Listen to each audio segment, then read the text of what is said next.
Welcome to NIFA's Conference Connections. My name is John Turner. I work at the Nebraska Investment Finance Authority. Also joining me today from NIFA is Joe Spitzen. He'll be kind of behind the scenes helping monitor the questions as they come in. We're happy you are joining us today. The topic is overcoming reentry complications.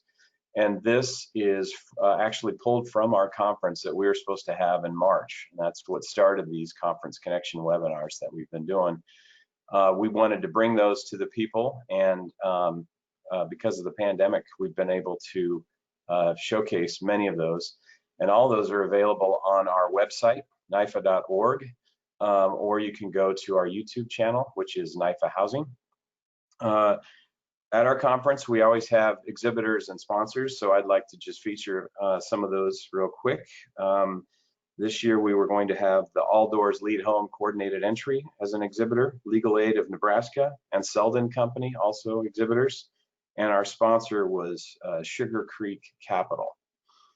Let's see, before we get started, I just kind of wanted to also mention that this topic of helping reentry population and the issues of reentry has been important in NIFA for a long time. Even before I started working at NIFA and I would go to our conference, I would see different panelists with some, success stories from other parts of the country. And it's always been important. There's always a lot of people in the audience that come, and it stimulates great discussion. And so we're really happy that we always have exceptional speakers that are willing to talk about some of the tough issues and what, as Nebraska, we need to do to help this population out. So today we are joined by Jasmine Harris, Director of Public Policy and Advocacy at RISE, Kasey Moyer, Executive Director with the Mental Health Association of Nebraska, and Captain Mike Woolman with the Lincoln Police Department. So I think what we'll do is we'll get started with Kasey and Mike, and I'll just do their bios so you can get a better idea of where they're coming from and all the work they do. Kasey Moyer is the Executive Director of the Mental Health Association of Nebraska. Kasey assisted in the development and implementation of the first state-funded peer-run programs in Nebraska. The HOPE program, a nationally accredited peer-to-peer supported employment program following evidence-based practices and fidelity protocols. The Keya House, peer-to-peer crisis emergence support services, a law enforcement referral program, and most recently, Kasey has worked with the Nebraska State Department of Corrections, Nebraska Parole Administration, and Nebraska State Probation to develop and implement peer-operated reentry services and transitional housing. Kasey is also an appointed member of the Restricted Housing Work Group, focusing on people living with behavioral health issues who are incarcerated. Kasey also serves on the National Association of Case Management Board. And Captain Mike Woolman with the Lincoln Police Department. He's been a member of LPD since September of 1987 and is currently assigned as the commanding officer of the Southeast Team. He earned a Bachelor of Arts degree from Concordia University in Organizational Management and graduated from the FBI National Academy in 2012. During his career at LPD, he has worked as a field training officer coordinator, internal resources officer, planning and research sergeant, Southwest Team Captain, and duty commander. Captain Woolman is also a former commander of the K-9 unit and field force. So take it away, Kasey and Mike. Thank you. I got to give you your screen, don't I? There it is, Kasey.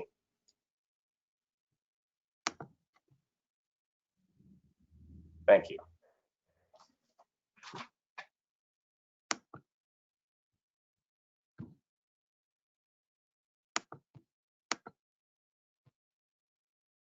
Okay, good morning, everyone. I'm going to go ahead and talk a little bit about a unique collaboration here in Lincoln, Nebraska, along with MHA and the Mental Health Association and the Lincoln Police Department. So this is the Mental Health Association. This is a picture of all of us. MHA is a little unique in the fact that we are all peers, meaning every staff member I have, which there are actually almost 50 of us now, we all live with mental health, substance use, trauma, and a lot of us have a background of incarceration. I think we have really been focused on trying to diversify our population to serve the people that we serve. And we currently have 2 veterans on staff, and these are all self-reported. So, and the numbers might be a little off because we just hired some folks. But about 33% of my staff identify as belonging to the LGBTQ community. 34% of my staff are not white. 23% of my staff, you would know it as have a diagnosis of schizophrenia or psychosis, but we identify them as hearing voices. 11% of my staff have worked themselves off completely of Social Security, and 36% of my staff have been previously incarcerated. So all of our programs are developed by peers, implemented by peers, and ran by peers. And I'll let Mike talk a little bit about the police department. Police department in Lincoln, Lincoln's population is almost 300,000, and we have 350 commissioned officers. We have total personnel of 518. We run our own 911 center, records, garage, a lot of support units at our department that are really important to us. We average about 121,000 calls a year. In 2019, it shows that our mental health investigations were down about 4%. I can tell you year to date in 2020, we are up almost 20% on our mental health investigations, mental health calls. That's not a surprise with everything that's going on in society and with the pandemic and some unrest, and that's not surprising.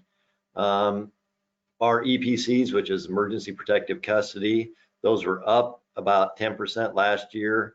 We're still looking into that, see why that was, because that's been trending down for about the last 15 years. And that's a chart there, just kind of shows you as our mental health calls go up, those 2 upper lines there are emergency protective custodies, they went down. And we only have 16 beds in this region, and that's located in Lincoln. And for us to put people in that are a danger to themselves or others. And so those beds are at a premium, and we want to get people help before they end up a danger to themselves or others. So we'll talk a little bit about that today on with the real program and some of the reentry stuff that Kasey and her staff are doing. So I like to talk a little bit about the peers, and of course they've given me permission to do this. They actually wrote these themselves. But this is Tessa. She has a history of trauma and domestic violence, both as a child and an adult. She struggles both with mental health and substance use, starting from the age of about 13. She's had a lot of county incarcerations, ended up with a prison sentence, which is where we met Tessa. She's also been in the state hospital or the Lincoln Regional Center as well. But today, Tessa was released. Well, we met her inside the York Correctional Facility for Women in 2016 in a rap group. And when she came out, she decided she wanted to learn more about being a peer specialist. And she eventually ended up working for us. She's been with us for about 4 or 5 years now. She's an advanced level RAP facilitator and trains in all the facilities. She's working on her bachelor's degree. She's reunited with all her children. And what's not on here is she just recently bought her first home. So, you know, we are the evidence that people can grow, they can get better, they can do well, and they can be part of a community. This is Amy. These are some of Amy's mug shots here. Amy took her first drink of alcohol at the age of 12. She also has a trauma background. She started doing methamphetamines at the age of 19. She had 56 criminal convictions. So Amy was one that just cycled through the streets, back to jail, back to the street, and back to jail again. But today, she is a full-time peer specialist. She's been with me over 5 years now. And she, for the first time, has her own home. She's had her own home for about 4 years now. Has also reunited back with her family. But somewhere along the line, we needed to step in and realize that jail was not where she was going to get the services that she needed. And she's an excellent peer specialist and is very intentional about her recovery. She's also really good at helping people navigate the system once they come out, because it's similar to what she had to do when she was released. Mike, So, you want to? yeah, so a little bit about law enforcement's traditional approach when we go to calls for service, what we can and can't do. So if we go to someone's house on a call, we can offer some informal counseling, maybe give them some resources that they could maybe reach out to if they want to. Another option is an arrest an individual if there was a crime that had been committed, or if they're a danger to themselves or someone else in the near future or immediately, then we can take that person into emergency protective custody. Those are some of the basic responses that officers can do. But what happens when the officers go home? That's always the big thing. What happens when we go home and the person doesn't get the resources they need and doesn't get the help that they want? So we have been working with the Mental Health Association of Nebraska and Kasey and her staff, and we started the REAL program. And the REAL program is Respond, Empower, Advocate, and Listen. And this was named by the peers that we work with. They're the ones that came up with this name, and I think it fits it to a T. So what happens is we go out on a call for service. An officer will determine if the person is a danger to themselves or others, or if they need immediate help. And if they do, we'll try to get them that help. But the vast majority of the time, we leave without them needing to be taken somewhere or any services. So what that does is leaves a person basically with nothing, no hope, no one to contact them, because the police officers are going call to call. And let's be honest, an officer at your door in uniform, two officers at your door in uniform is not going to help you if you have anxiety or if you are stressed out.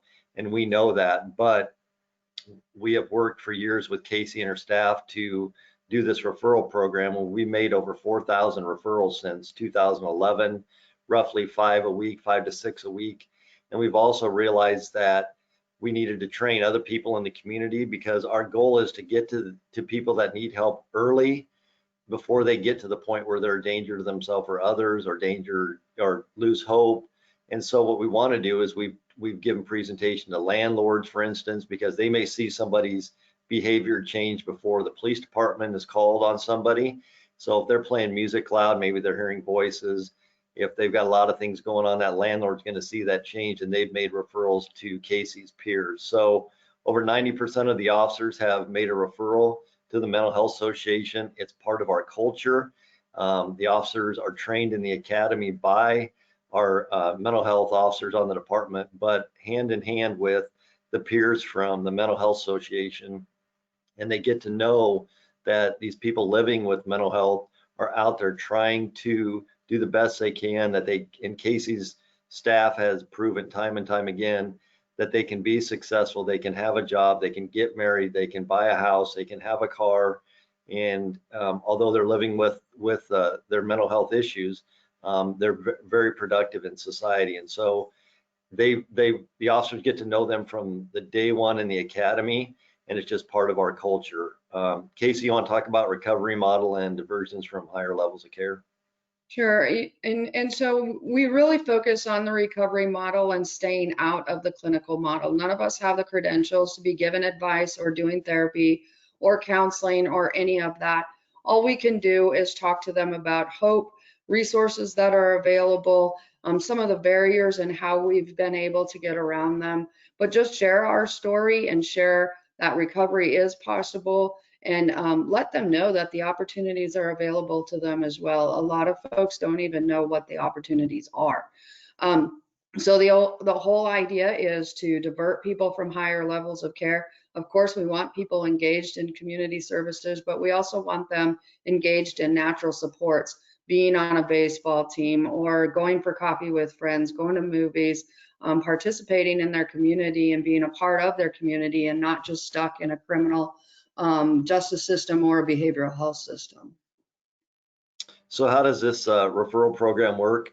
Basically, if an officer responds to a call for service and our services are really not needed there, somebody's dealing with anxiety, they're depressed, but they're not a danger to themselves, the officers will tell them that we have a partnership with the Mental Health Association, and that they would like to refer the person to them so that the mental health peer can come out and make contact with them within 24 hours. So after the call, the officer will go back. There's an email on the screen there basically talking about a lady named Kathy that she's having some mental health issues. She's depressed, but she's not a danger to herself. The officers try to give a little bit of background for the peers before they get there, try to maybe talk a little bit about something that the peer and that person can have a connection with. In this case, they talked about the lady has a cat and named Ollie, and maybe that's the icebreaker for the peer when they get there. So the officer types an email after they leave the call. That's sent to Kasey and her peers. Tessa is one of the peers that we worked with for years that you saw earlier on the slides, Chad and Mary Sue right now that we're working with. So then they will, you want to advance slide, Kasey? And then there's another one there. So the peer specialist will contact them within 24 hours. Kasey, if you'll advance that, please. And they'll contact them within about 24 hours. It's totally free, it's voluntary, and like Kasey said earlier, it's non-clinical. What the peers do offer is credibility and empathy. These are individuals that have been in these persons' shoes. They can talk to them. John Walsh, who's one of our detectives that does a lot of our mental health teaching, he calls the peers living and breathing business cards. They can go there, they can talk to them, they can help them get a driver's license, they can help them maybe get an ID if they don't have an ID. They can work with them on housing. They can help them do a lot of things that they're afraid to do or don't know how to do. And it's awful hard for somebody that's in crisis to reach out for help. And we know that it's difficult to make a phone call, but we take that out of that by having the peer contact them. We found that when the peers contact them, it's way more successful than them trying to call into a peer and say, I need help. It's awful hard for somebody to say, I'm struggling right now, I need help. And so we've taken that out of their hand, and Kasey's peers are out there, and Kasey can talk a little bit about what else the peers offer. Yeah, and you might be wondering how this has to do with reentry, but what happens is officers often come in contact with people who have been recently released, whether that's from a state correctional facility or from a county jail. And they know that we serve folks that have been recently released, and to know to ask the question. We had an incident with somebody that was in an alley that was really struggling with mental health and substance use. The officers figured out that this person had been recently released. They called the peers. The peers met the officers with this individual in the alley at that moment. And again, the idea is to share our experience, offer some support, help them find what they need and get to access the services that they need, hopefully to avert other recidivism back into the facilities and be able to get the community resources that they need. So the contacts of the program, about 62% of the referrals, the peers are able to contact those individuals. That number keeps growing because of the peers are doing a great job. Unfortunately, they're not able to contact everybody. Sometimes a person's homeless, sometimes they're couch surfing, don't have a phone, unable to locate them, or just refuse the service. But the exciting part about this is 85% of those that the peers contact will accept services. And that's a great thing because it gets that person help they need, hopefully averts them from higher levels of care. We don't want to arrest the individual. That does us no good. That does them no good. We want them to be able to get the help that they need. We don't want people going back into the jails, back into the prisons. If we can avoid that, and that's what Kasey's doing with her group and the homes that we'll talk about here after a bit. So the real findings here, I'll wrap some stuff up here and then get Kasey moving on to the homes that she has. It positively impacts the individuals, but we know that it takes time. This isn't a broken arm or someone that has stitches that's going to heal in a week or 2 months. We know that somebody that's been dealing with trauma and mental health their entire life, it's going to take time to get them back and the help that they need. But we do start seeing changes after 12 months, even better after 24 and then 36 months. But anecdotally, we know that we see some of that earlier. We see them calling us less. We see them not being spotted around town, getting into trouble. So we know that this is successful. There's that impact is, like I said, is at 12 months, 24, and then if we can get them the help that they need, we really see this really helping at the 24 and 36 months. And a little bit about our law enforcement training with mental health. I told you earlier about Chad Mangdans and Kasey. They'll come, and some of the other peers, to our new recruit training. We've expanded that to all of our new dispatchers and to the Lincoln Fire and Rescue. And Lincoln Fire and Rescue goes on a lot of calls that we don't go on. They see people that maybe could use a referral or having a mental health crisis. They receive that training, which also helps them deal with that individual. We have a beta training that's been going on for 10 years that's sponsored by the region with Kristen Nelson, and that's behavioral and threat assessment training. Average about 65 per year go to that training. That's police officers, that's firefighters, that's dispatchers. And then we have recently, the last 2 years, started a youth baiting with our school resource officers to get them more assistance, to get them better educated about mental health and the kids that they're serving out at the schools. And here in this picture, you can see the new recruits on the Keya House porch, which I'm going to talk to you here. This is Keya House. It is a 5-day respite. So if somebody's coming out of specifically, if they are coming out of a state correctional facility, jail, the crisis center, wherever it may be, maybe they went to the hospital, or maybe they're at home and living at home for the very first time, and being there is stressful and can cause some anxiety. So rather than them losing their home or ending up in a higher level of care, we have Keya, which they can check into. Again, it's not clinical, so we don't do intakes or discharges or any of that. They check in, they check out, just like a hotel. If we have a vacancy, we have an opening. If we don't, we don't. But while they're there, they can stay up to 5 days. They can still go to work. They can still take care of their responsibilities, but they can also receive peer support, work on RAP plans, have a meal with somebody who maybe understands, get connected to resources, and just, again, receive that peer support and not be in their own home, in their own head, and actually working towards something. It's staffed 24/7. The average stay is about 5 days. However, we will look at those individuals that may need a little longer. And then we also have a warm line there, which typically we're receiving about 300 to 400 calls a month. Under the current situation, those have increased by about 35%. And you can see here in 2019, we had 7 calls for service, and that's really important to me because we want to be part of the neighborhood. We want people to see us doing well, and not being a sore eye or a place for trouble. And we actually cleaned up the neighborhood here. And this one is HONU Home, which is more the tradition. It's a transitional living home where people can actually stay once they are released. We've had people stay anywhere from a few days, couple weeks, to almost a year, depending on what their situation was.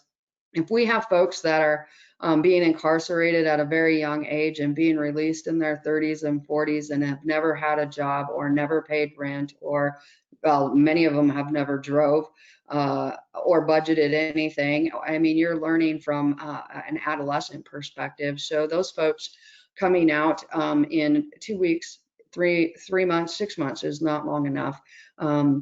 They really need to be able to learn a lot before they can transition to their own home.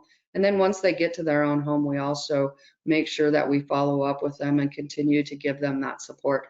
This place has 20 beds, 14 bathrooms. Everybody gets their own room. It's not a group home. There isn't a whole list of rules. It's hopefully what the idea is is for people to want to learn to be adults, be responsible because they want to be responsible, not because they're still being told to, and to just prepare themselves for being in the community and doing what we all do. You can see here we had 26 calls for service here in 2019.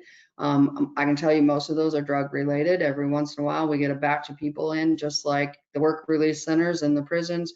We see the K2 and we see some other things that come through. And when those things happen, we work very closely with Mike and his team and make sure that we get those taken care of. Mike, do you want to talk briefly about how you felt when we moved into both times your neighborhood? Sure. So I was a Southwest captain, and that's west of 27th and Lincoln here.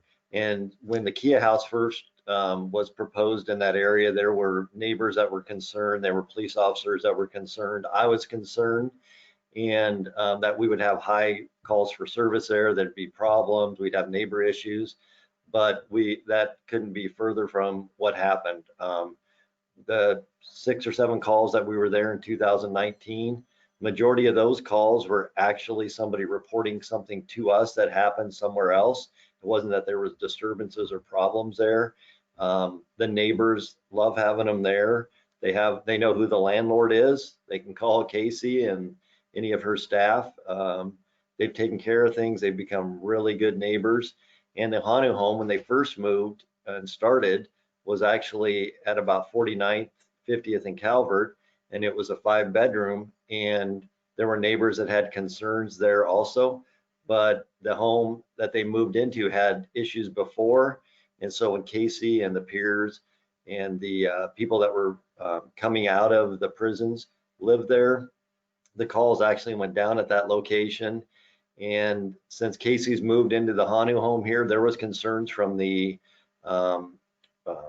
it's Lexington, which is next door to them, that there would be issues, and they have a great relationship with them. I think Kasey and her staff put on a firework display for some of the residents there this summer. So there's a lot of concern out in the community with reentry homes. And I think if people can model it and do what Kasey and her staff has done, they can be very successful. Very few police calls for service. Yes, we were there 26 times in 2019, but that's a credit to Kasey and her staff that if there is issues going on there, they're going to call us, they're going to address those issues, because the vast majority of people that are living there don't want to go back. They really want to be a productive member of society. They want to get a job, get a car, buy a house.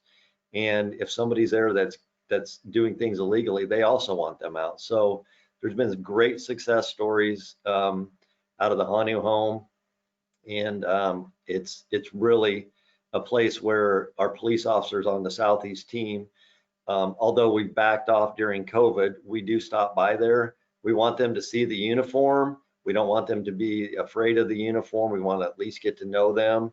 And so we try to stop by there on all of our shifts, day shifts, second shift, and then overnights, because Kasey's staff is there 24 hours a day, and their staff's there overnight that are awake and willing to work. So it's been a really good fit where they've been, and they do a great job of getting people back into society. So I just wanted to show you the rooms here.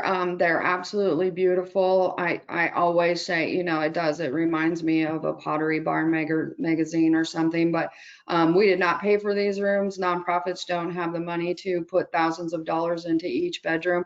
But what we did was invite the community to decorate the rooms for us. We made it a little bit of a competition, and parole, probation, the Department of Corrections, we had private clinics, I mean, you name it. We had other providers, the region, everybody pitched in and made these rooms gorgeous. The other thing that happened is everybody was like, well, they're going to destroy those within a few weeks. And actually, they still look fantastic. People respect the house. They love the feel of it. And they get to feel for the first time what it's like to have a nice space to recover and feel safe. A lot of people, when we give them the key to their room, cry for the first time. I've even heard things like, well, one, I've never had my own room before. Second, I've had people say I've never even had a bed before. So it's pretty amazing what people can experience and learn what opportunities are ahead for them. Mike talked a little bit about this. I know I'm running out of time, so I want to make sure I get some of this in. But our neighbors do welcome us.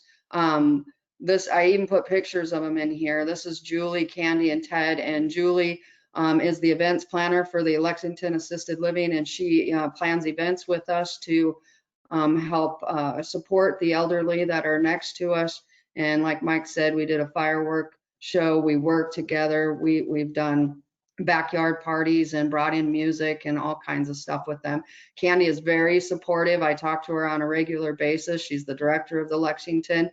And Ted is the maintenance man who always is the one to tell me if there's things, concerns, but he's also one that says, hey, somebody moved out of the Lexington. They left really nice furniture. We were wondering if any of the folks that are transitioning could use the stuff. And so we've become good friends, and I think it's amazing that the stigma has come down, because they were pretty scared about us moving next door at first. And Mike will talk a little bit about this too, as we don't do this alone. We have a great community support from all different partners. So yeah, some of the other partners that we work with in Lincoln is Bryan Health Hospital, St. Elizabeth Hospital, the Bridge Behavioral Health, which some people know as Detox. We work with Arnold Remington at Task, and with Peer, we flag people in our system. So in Lincoln, we are very involved in mental health. We just recently added a mental health investigator in our criminal investigations unit to work with our community partners and to serve those out in the community that are having mental health crisis, and to get them hopefully help even sooner than what we're doing. So it's always evolving, but we're very lucky to have the great partners that we do in Lincoln, the ones listed on there, and then of course the Mental Health Association. So we always end with, I remember Mike saying, why is this unique? Because I kept saying how unique this is. You know, it's not often that you find people with severe mental health, criminal backgrounds, folks that they've arrested on a regular basis sometimes. And now we are in recovery and working right alongside them to build this community and work with even neighborhood associations and planning departments and as many community providers as we can to change the culture for people coming back from correctional facilities, to give them an environment that's safe to grow in, again, to learn those opportunities and help them through the barriers. So I hope that was helpful. I really enjoyed doing this presentation, and I'll turn it back to John. Jasmine? Yeah, thank you very much. That was great.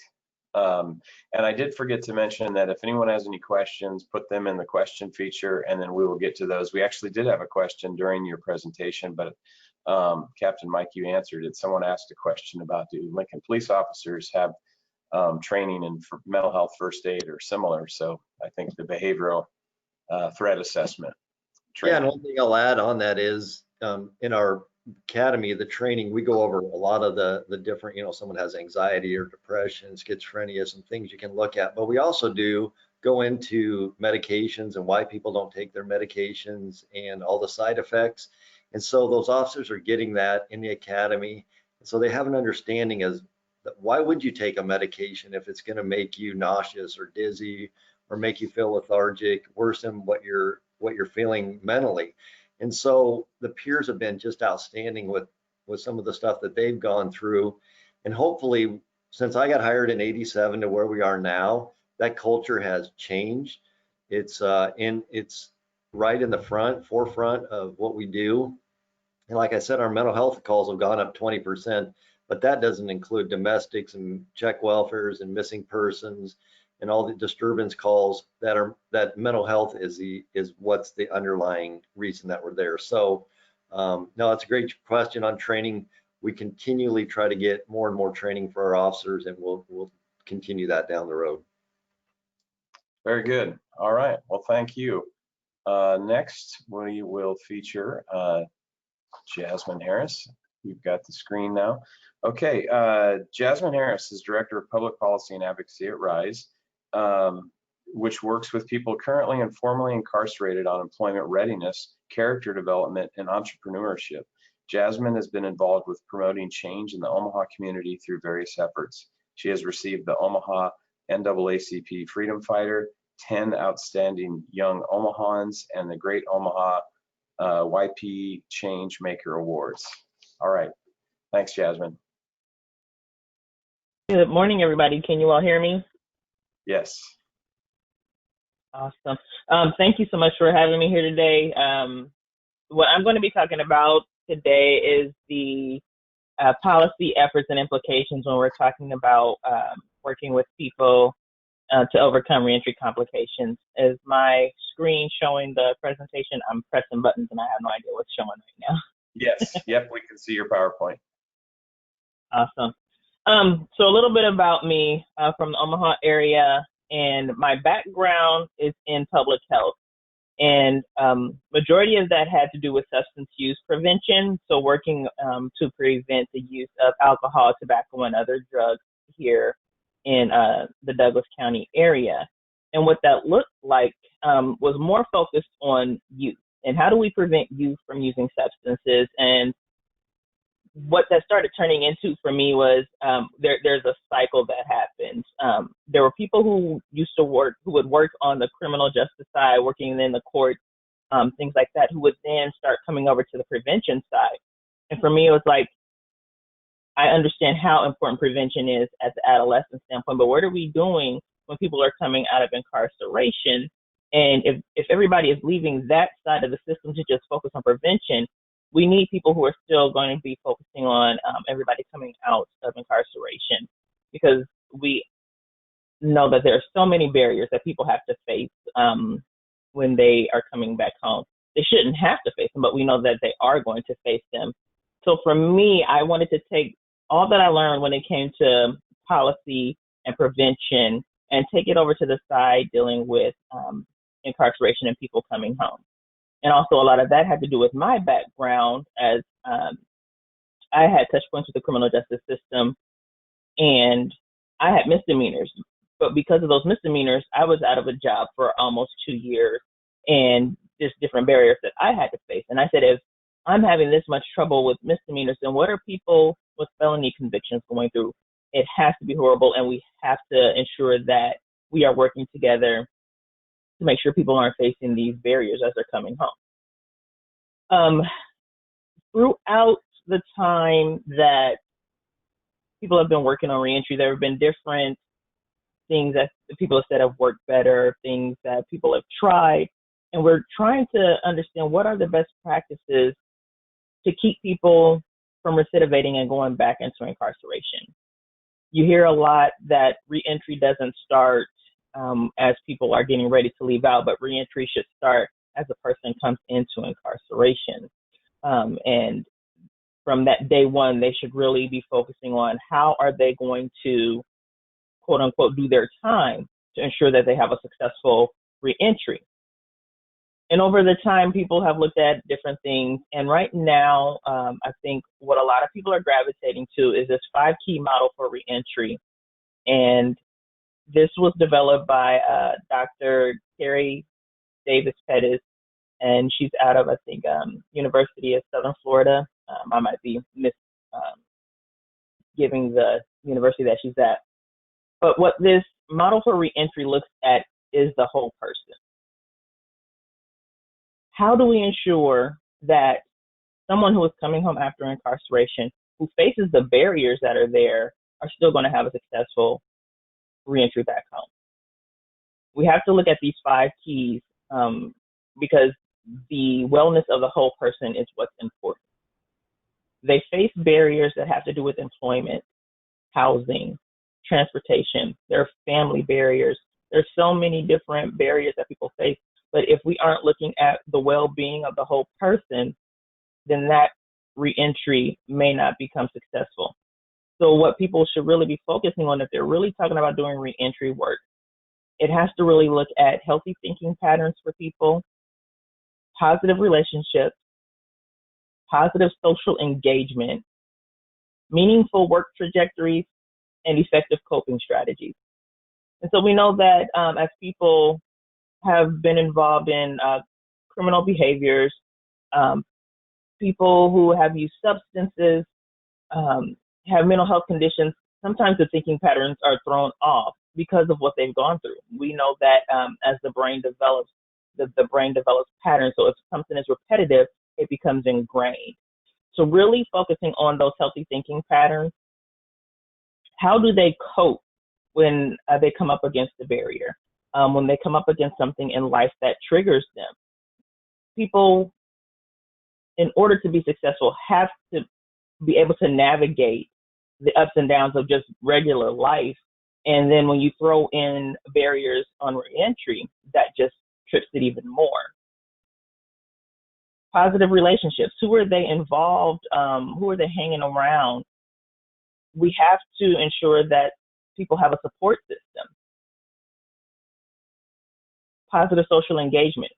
What activities are out there that they can be involved in where they feel accepted and not judged because of their background? That's going to give them that support as well. And meaningful work trajectories. And what that means is people are focused on not just having a job to survive, but something that gives them meaning. If I'm stuck at a job making minimum wage, I hate getting up in the morning, I don't want to be there, the people there are judging me, things like that, that then gives me a reason to not try and move forward. But if I have something that I can feel like I'm successful at, that I can make a connection of my purpose to, or that I'm helping someone, like those are those things that we're saying a well-being of the full person. Because if we don't work on the full development of a person, it doesn't matter if they have housing, doesn't matter if they have a job, because it will mean nothing if they aren't together as a full person. And that also looks at, again, mental health and access to mental health care, things like that. So what does this have to do with policy and the impact therefore? My background, again, is in public health. And when looking at people who are involved in the criminal justice system and the crimes that they're involved with, a lot of times it stems from needs not being met. With public health, we look at Maslow's hierarchy of needs. And what this means is that at the bottom base, people need their basic of needs met before they can move up to the next level. Looking at physiological needs, water, food, shelter, clothing. Does that sound like some of the barriers that people coming out of incarceration face? They don't know where their next meal may come from. They don't know where they're going to lay their head at night. And then up above that is safety needs, personal security, employment, resources, health. If I can't focus on knowing where I'm going to get my next meal and where I'm going to lay my head, how am I supposed to worry about employment? How am I supposed to worry about my health? And a lot of these things can be addressed by policies, whether that's at a big P policy level, which is laws and ordinances, or if it's a small p policy level, standard operating procedures within an organization, or things of that nature.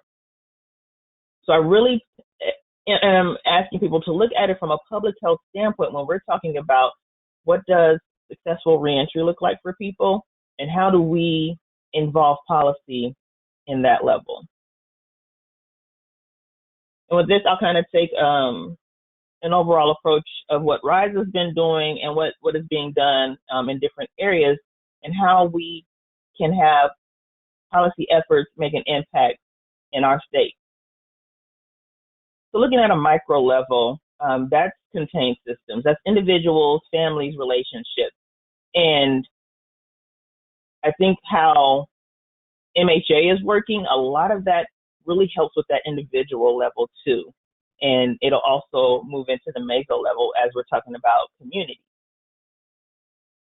So when there are programs working with an individual, that really begins to help that person start changing their thinking patterns, making those connections with families again. Some of those success stories that Kasey talked about, a lot of people were reconnecting with their families, rebuilding relationships. A lot of those things are very important. So how do we ensure that policy is playing into those kind of micro level systems when we're talking about programmatic funding? What are we doing from a level of policy that ensures that funding is going into these organizations who are really working with people and working to help them have a successful reentry? And one of those happened at from a state level with the VLS grant. And I know MHA has been a grantee of that. And what that really then offers is a way for organizations who have proven best practices to start working with people on a micro level. And I tell everyone, we cannot program ourselves out of our situation. People can go through all the programs. They can be so successful, whether they're still incarcerated and have taken all of the programs inside and they are ready to succeed when they come out. But it then moves into the next level, which is your meso level and medium system. When we're talking about neighborhoods and communities and groups of people, until our communities are ready to accept people after they're coming back from incarceration, there are going to continue to be barriers. So what can we do at this meso level of creating an impact for our people to have successful reentry? At RISE, one of the things that we do, and for those who don't know, RISE is an organization. We have been in Nebraska for 3 years, been known as RISE for the past year and a half. And we focus with our 6-month program that we have out of 7 of the 10 correctional facilities here in Nebraska.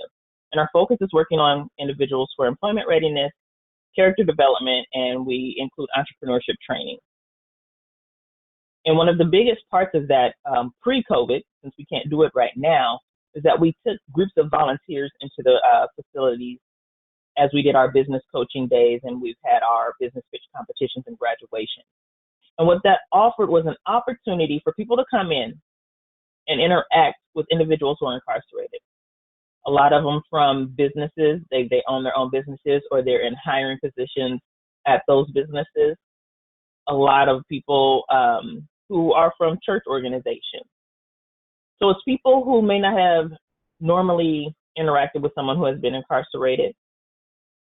And what this opportunity offered was for people to see people for what they are, and that's people. And that's saying, we have some things in common. Let's draw on that commonality and build empathy between each other.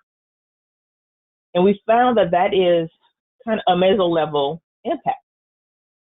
It may not be a big policy. It may not be a law or an ordinance. It may not be within an organization. But what it does is it takes a group of people who may not have been able to interact with someone who's been incarcerated. And now that they have that opportunity to sit down, have a conversation, break bread, and have a meal, they now can go back to their circles and influence them and say, hey, I found out, that the people that I talked to, they went through some stuff, which therefore impacted how they made their decisions and operated and how they ended up in incarceration. But this person is a person, this person has been through a lot, and this person needs a second chance or a third chance, whatever that may look like.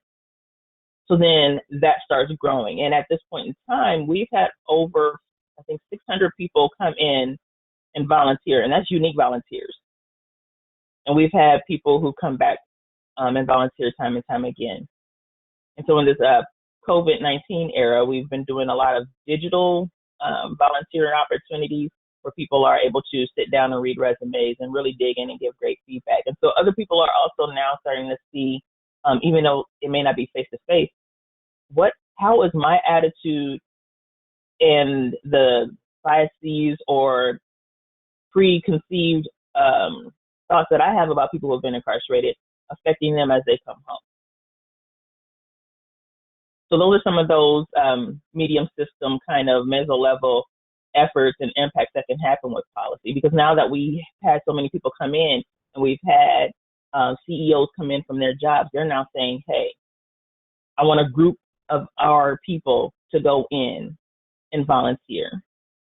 So that then it's a organizational kind of effort that is happening that is starting to open up people's eyes and start to see that people coming home need these chances.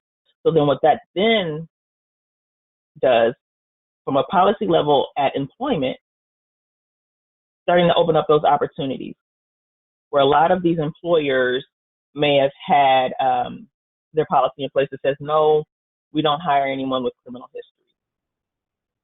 No, they have to be in out or whatever that looks like, whatever that company has come up with, because there has been a gamut of different policies that we've heard.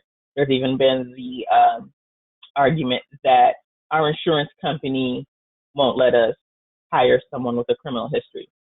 So if we start having these people come in and interacting, they can then affect their policies within their businesses and organizations, start offering opportunities for people who are coming home after incarceration.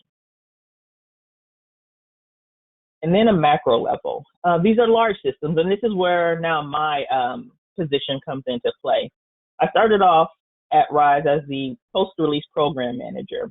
And what that looked like was as individuals finished our program and they started coming home from incarceration, it was connecting them to employment and connecting them to housing, but also making sure that if they didn't finish a program inside, how do we help them finish this program? And as we started seeing the need for all this, our whole post-release system switched up. So now we are hiring reentry specialists to work with our individuals as they're coming home because the needs are so great. And then I moved over into the public policy and advocacy director role. Because again, we know that programs are great, but we are not going to be able to program our way out of our situation. Getting people into the facilities to interact with people who are incarcerated, getting them to open their eyes and change the policies within their organization is great, but it's not going to get us out of the situation that we're in and the barriers that a lot of people are still facing when they come home. Because I can work on myself, I can be great with my family and reconnect with the individuals in my life, create more relationships. I can get a job as one of the organizations that came in and realized that I am more than what people have told me as a failure, that I have strength, that I am great, but I am still facing barriers.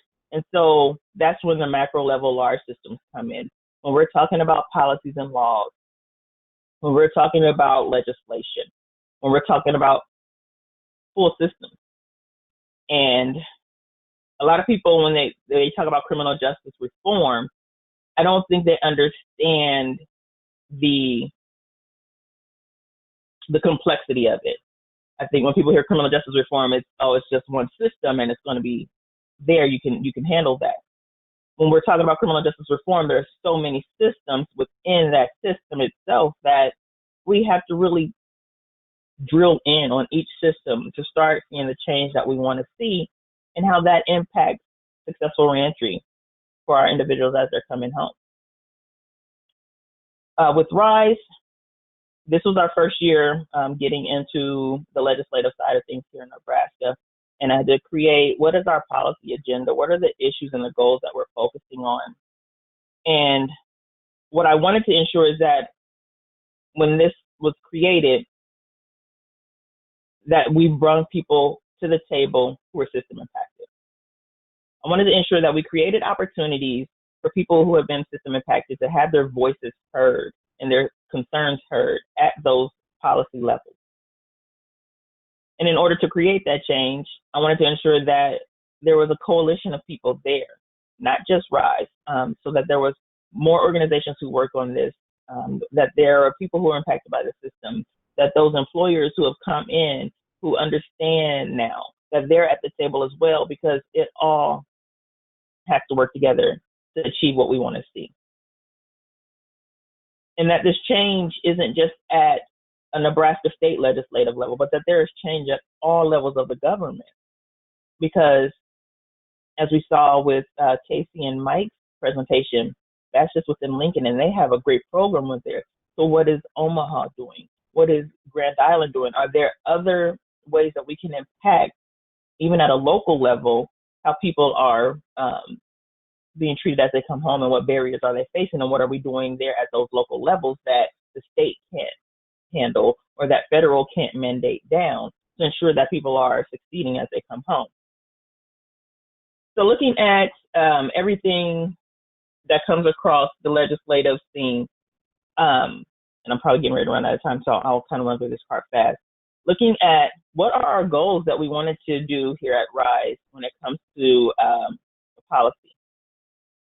That is to decrease the incarcerated population, number one, because we know that Nebraska is now in an overcrowding crisis, has been. It's just now been labeled as such. But what are we doing to ensure that we are decreasing the incarcerated population in our system? And that does not mean building our way out of it and creating more jails and prisons. What are we doing to improve the conditions while people are incarcerated, whether that is living conditions, access to programming, or access to mental and behavioral health care, even regular physical health care? What are we doing from a legislative standpoint or a policy standpoint that can improve the living conditions of people while they're incarcerated? And then how I label it is equitable economic and social progress for people who have been impacted by the system and their families. So that means on reentry, what are we doing to ensure that people have access to what they need as they're coming home that can be legislated? Some of the priority issues that we wanted to face or take on looked at cash bail reform and pretrial justice reform.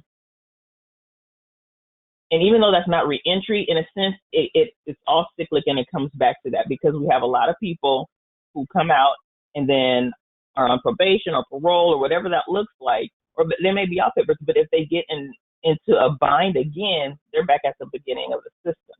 So what are we doing when we're talking about pretrial systems? How are we diverting people from arrest? And I love that Kasey and Mike have a program down in Lincoln where they're making the referrals to the Mental Health Association, because we don't want to just keep putting people in jail because they're going through a relapse or they're having a mental health breakdown at that point in time. What are we doing to ensure that we are putting people to the resources they need? Because they're not bad people. They're going through something. There's a barrier there that we need to help them address, so that way they're not back at the system door. What are we doing if there is an arrestable offense, then what are we doing to ensure that they're still getting the health care, mental health care that they need, but do not have to spend time at the local jail systems because they can't afford to get out? So those are those laws and legislation that we really are trying to focus on to decrease the population, to decrease people even going into the criminal justice system, to even have to worry about reentry. Diversion and alternative programs, drug courts, mental health courts. Some people will probably find that more palatable to work with. What are we doing to ensure that there are other alternatives to people going into incarceration? Because we don't even want people in incarceration to where we have to worry about reentry issues. The parole process and eligibility.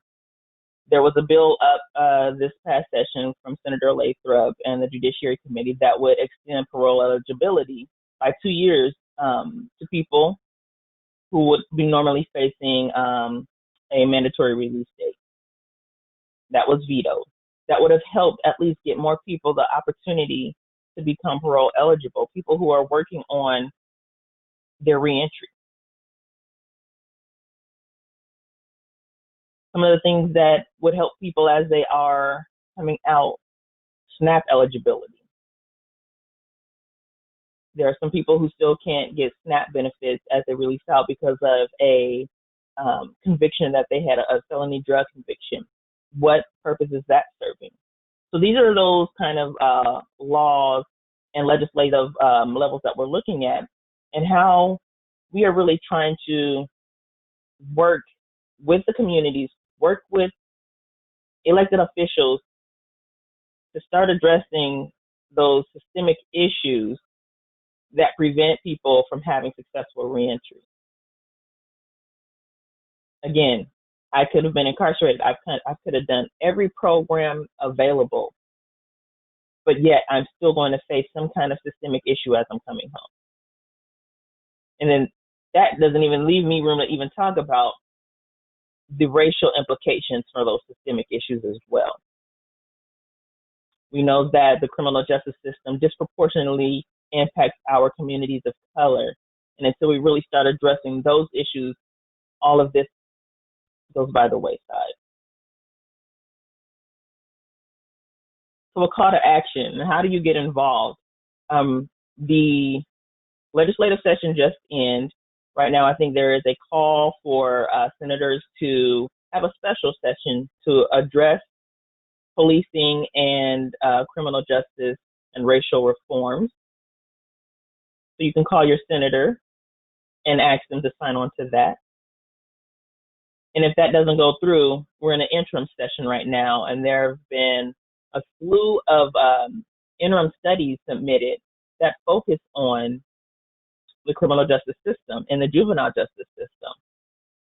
So I would say go to nebraskalegislature.gov and go down to where it says interim studies and pay attention to those, because if they have enough time for this session to happen, for the interim session, they'll schedule out hearings and things like that for people to voice their concerns about what those specifics are. Sorry about that. And then housing. I know that Lincoln has there's been talk there about transitional housing and people not wanting these housing in areas, and how do we address that? Housing is one of the biggest issues that we're facing here in Nebraska, not just for people coming out of incarceration, but affordable and safe housing in general across the board. So what are we doing to help people coming out of incarceration find housing? And there's been this conversation down in Lincoln.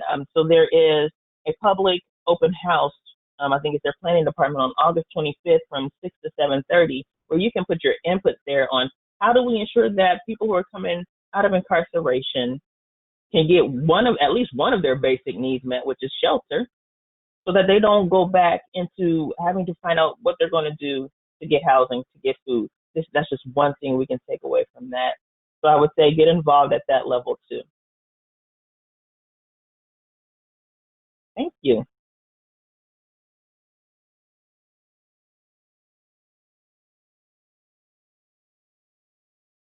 Jasmine.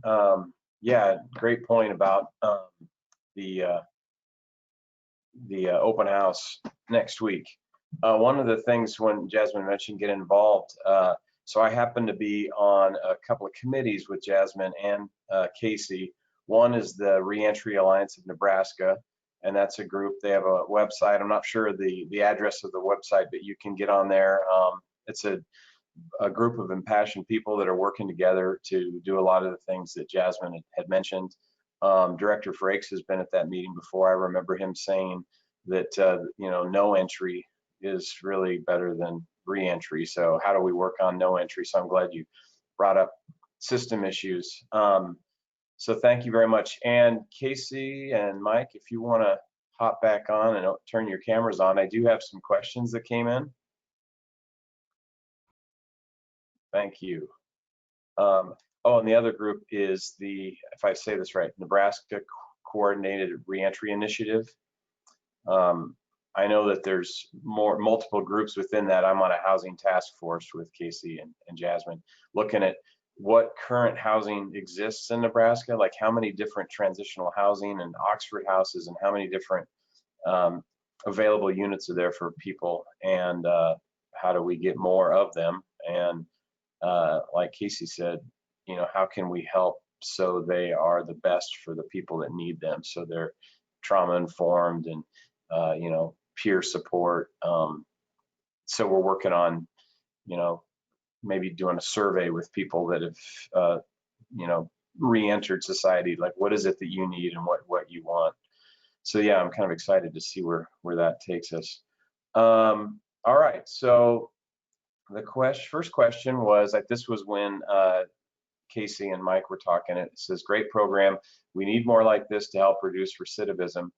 Would be awesome for food stamps to be approved upon reentry, just like Jasmine had just mentioned. Also, more programs with housing, schooling, etc. Either way, thank you for all you do. So it gets more of a shout out. Let's see. Then there was a question, and actually I'm going to look at my notes here. There was a question about does NIFA give credit for development of offender housing? And so the answer is it would be an eligible CRANE project. That's Collaborative Resource Allocation of Nebraska. A project could have a preference for those coming out of corrections, but it couldn't be limited to that population under the tax credit program. So affordable rental units with a preference for that population. What I will say is that in all these meetings we go to, you know, one of the things I enjoy about this position I have at NIFA is listening to people come up with ideas and sharing resources together and looking at all the different types of funding resources and how do you put all that together to create something. I know there's some effort around maybe a tiny house village that could serve this population. And, you know, there's talks like we talked about with transitional housing. There's people that are wanting to buy a house and provide the right kind of services. But, you know, there might be resources out there. So it's fun to be in that collective thinking process when ideas pop up. Okay. So again, someone said this is very encouraging to hear. And I think, Kasey, they're asking about if this program exists outside of Lincoln, or has Mental Health Association of Nebraska talked about that? Or guided people into doing what you do? We've been asked several times. I think we've been asked more to try and reach out to the western part of the state where resources are even more limited. So, but we actually haven't got there yet. We have talked to law enforcement agencies across the state, but funding in the small rural areas is even more difficult. But we're definitely willing to take it wherever it could go. I think it's could benefit the smaller communities and Omaha for that matter.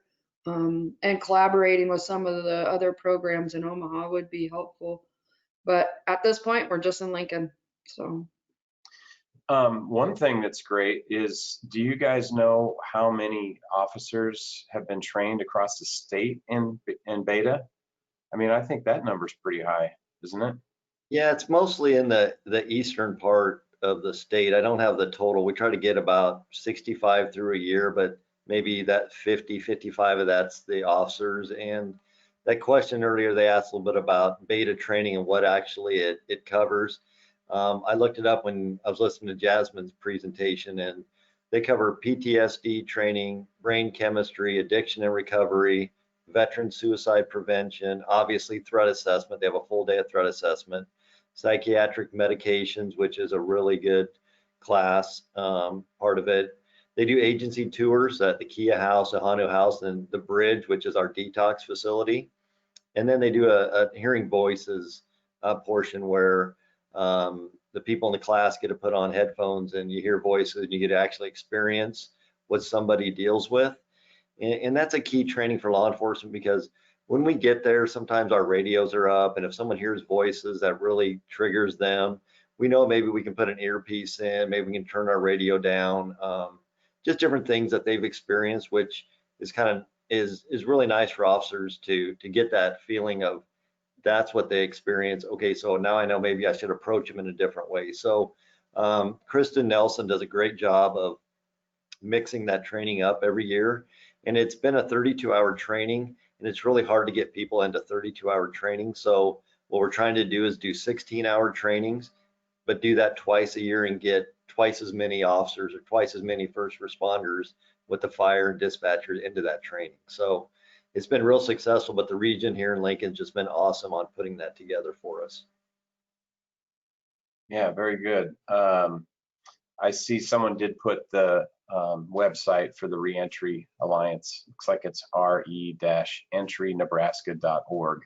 So thank you for putting that in there. Let's see. I'm very impressed with the awesome work being done by all of these individuals and organizations. Does anyone know of organizations doing similar work in Sarpy County? So again, how do we expand this? And you know, maybe that is the charge of the Nebraska coordinated reentry initiative, is to you know, encourage programs. I mean, it's great, they've got a nice team. I know it's much bigger than just the housing task force, but getting the word out, learning from each other, the standards that could be designed from the Lincoln's transitional living you know, ordinance that they're working on, that could filter into other cities. You know, I know some cities will look and see, well, what did this city do? How do we adapt that? We have Oxford houses throughout Nebraska, I found out recently, which are sober living environments. But one of the things I think, Mike, that you brought up, and it struck a chord with me because of where I used to work at the region that you've mentioned, was that the landlord relationship, and how landlords are trying to learn how to deal with issues that come up. And did you say you guys actually did a presentation for a group of landlords?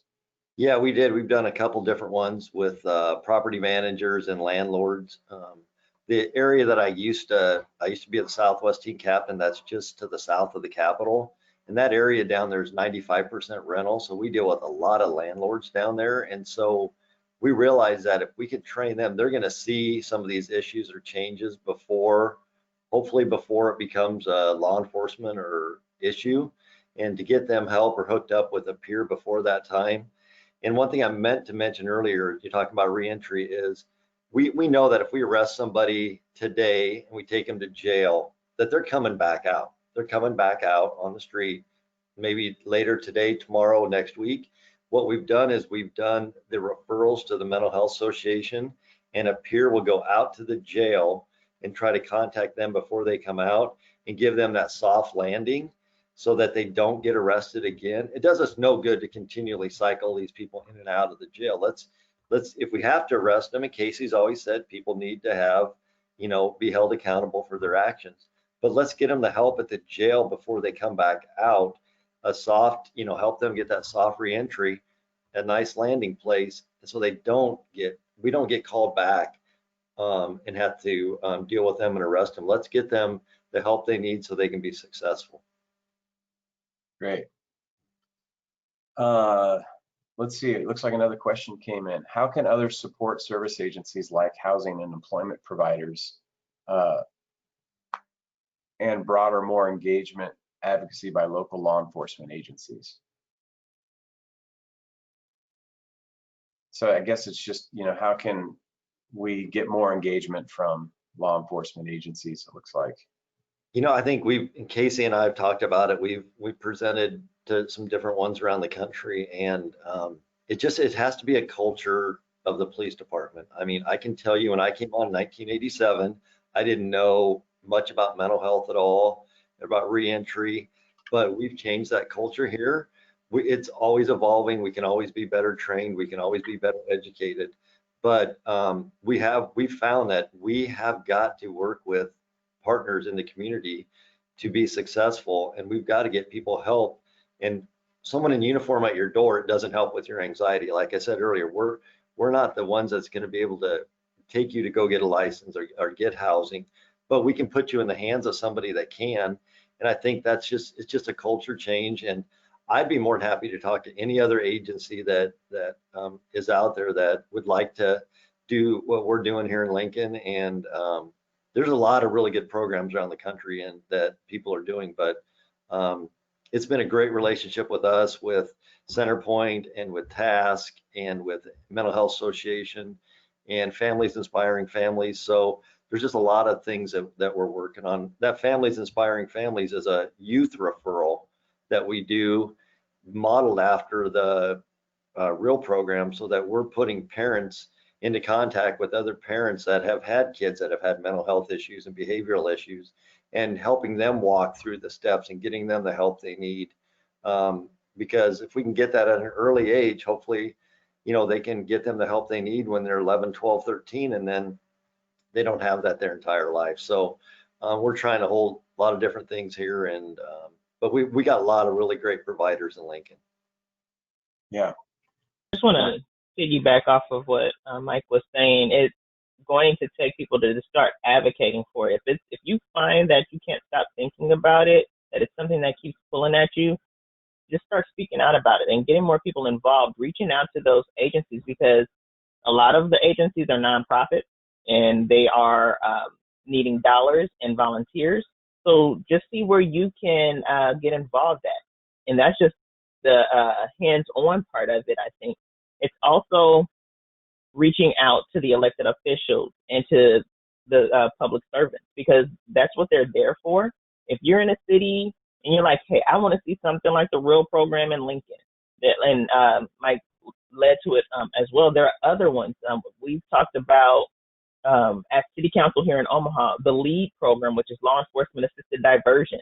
This is a program that's coming out all over the country, and they're doing really great work where they're putting people with case managers. They're working with a nonprofit organization, and law enforcement is diverting people to this.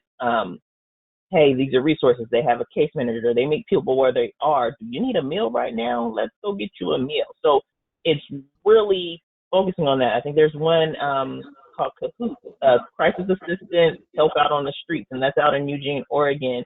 They are working with like a mobile unit that has doctors and mental health counselors and things like that. So when people show up at a call, it's not automatically arrest, detain and arrest. It is, let's see what's going on. Let's treat this person as a person. And if there's something there that we can help with, let's then divert them. And I really think it has to be from a top down and a bottom up approach.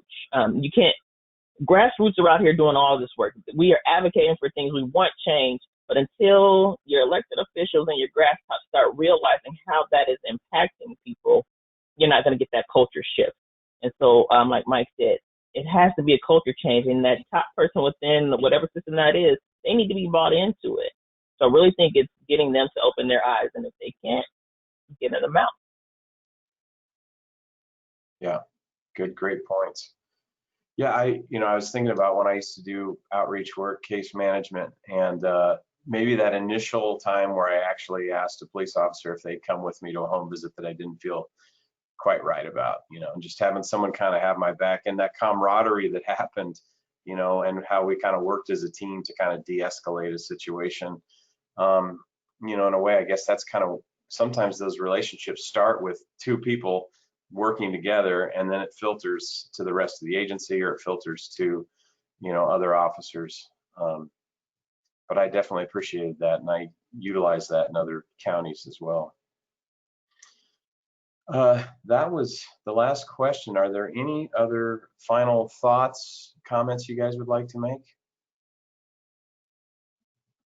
The only thing is, if people want to see more, we do a lot of tours, and we like to show, and the peers like to tell their stories and what worked and what didn't. So if people want information, we're always open to that. Very good. And I like, the message of, you can, call to action. There's ways you can get involved. Believe it or not, I would suggest the audience to follow Mental Health Association and RISE, for example, on Facebook, social media, because they're always posting information that's coming up, whether it's an event or some kind of call to action. I mean, there's a way to utilize social media to be aware of what's going on with local agencies. You can skip the stuff you don't want to read and go straight to the agencies that need your help. But thank you very much, Jasmine, Kasey, and Captain Mike Woolman. We do appreciate you guys doing this today. This is recorded, and it's going to be on YouTube and on our website, NIFA.org. And if you guys don't mind sending me your PowerPoints, we'll attach those as well. Thank you. Thank Okay, you. thanks everyone. you. Have a great rest of Good your day. day. Everybody. Bye-bye. Bye-bye.